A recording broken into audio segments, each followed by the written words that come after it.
SMPS transformer के बारे में जरूर जानते होंगे।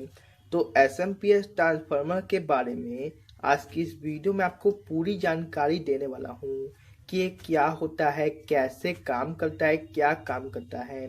और एक डाउट 90% नए मैकेनिक को होता है जो इस फील्ड में काम करते हैं, क्या कि जो आपका एसएमपीएस ट्रांसफार्मर होता है उसके इनपुट में 4 पिन क्यों होता है।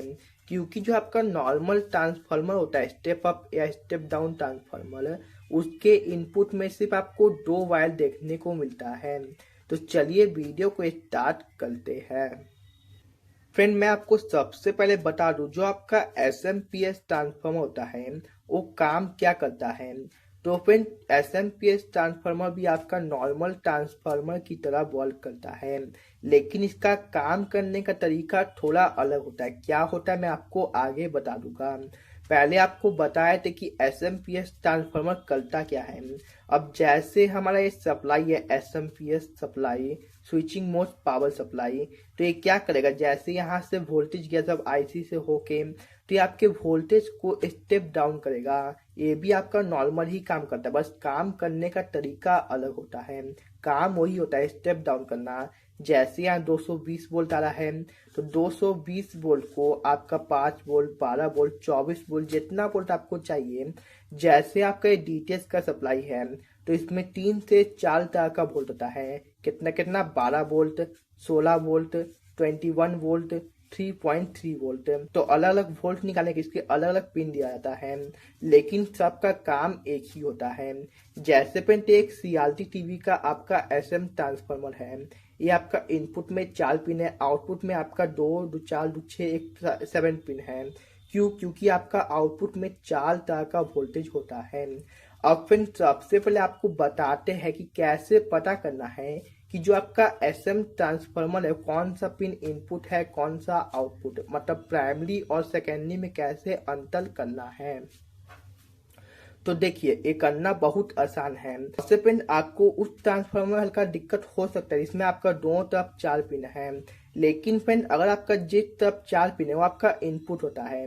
4 पिन क्यों, मैं आपको आगे बताऊंगा। और जिस आपका 4 से कम या 4 से ज्यादा होता है वो आपका आउटपुट हो गया।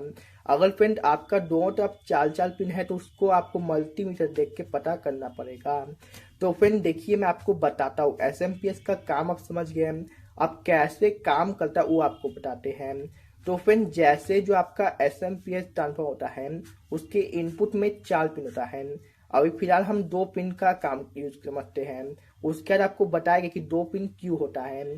तो फ्रेंड जैसे आपका यहाँ से मेन लाइन इनपुट हुआ, यहाँ आपका कैपिटल पे आपका गया ब्रिज रेक्टिफायर के होने के बाद, तो आपका ऐसे हो गया, ये आपका इस पे चल गया और ये आपका इस पे चल गया।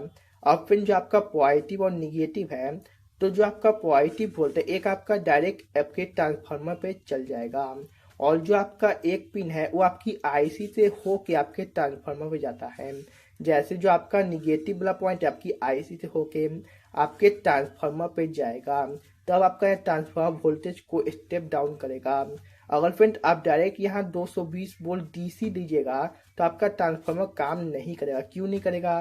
क्योंकि आपका कोई भी ट्रांसफार्मर डीसी वोल्ट पे काम नहीं करता है, वो एसी वोल्ट पे काम करता है। आपका आईसी क्या करता है, आपकी डीसी वोल्ट को फ्रीक्वेंसी में कन्वर्ट करे, जैसे आपका ट्रांसफार्मर काम करता है। अब बात है कि जो ये 2 पिन है, ये 2 पिन क्यों होता है।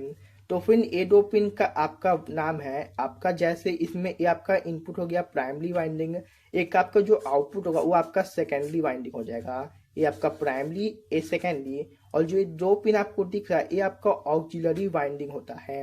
ऑक्सिलरी वाइंडिंग क्या होता है, तो फ्रेंड जैसे आपका आईसी चल रहा है, इसको चलने के लिए एक वोल्टेज चाहिए, तो ये ऑक्सिलरी वाइंडिंग क्या करता है, आप आईसी को वोल्टेज देता है। तो आपका यहाँ से जो पॉइंट निकलेगा 2 वोल्टेज निकलेगा, तो यहाँ आपका एक डायोड लग के फिर कैपिटल लग के आपकी आईसी पे चल जाएगा।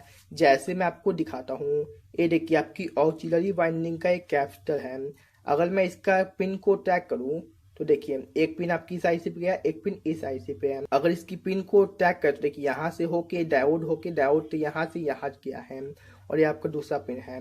ये देखिए यहाँ से आपकी आईसी पे चल गया, ये नेगेटिव होके। तो फ्रेंड ये आपका 2 पिन इस काम आता है आपकी आईसी को पावर देने के।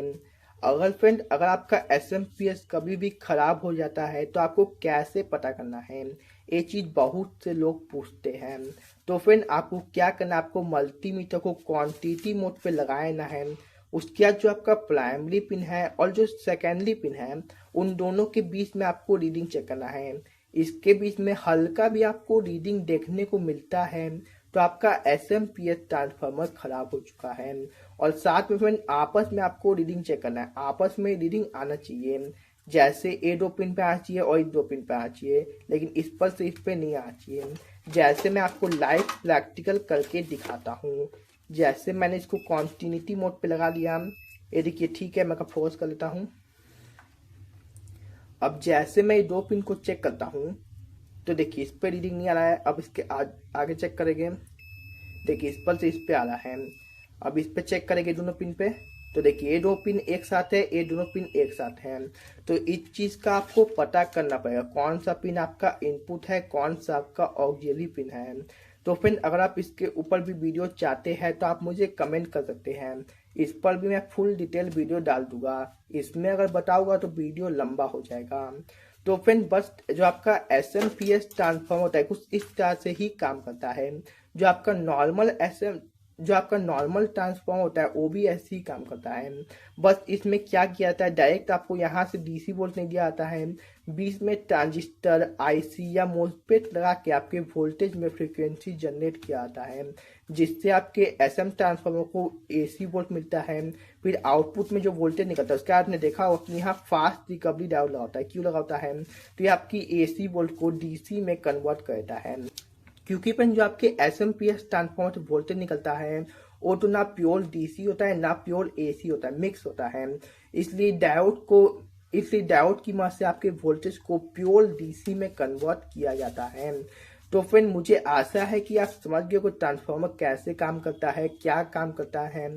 तो अगर आपको एक छोटा सा वीडियो अच्छा लगा, कुछ नया सीखने को मिला, तो प्लीज़ वीडियो को लाइक और चैनल को सब्सक्राइब जरूर कीजिएगा।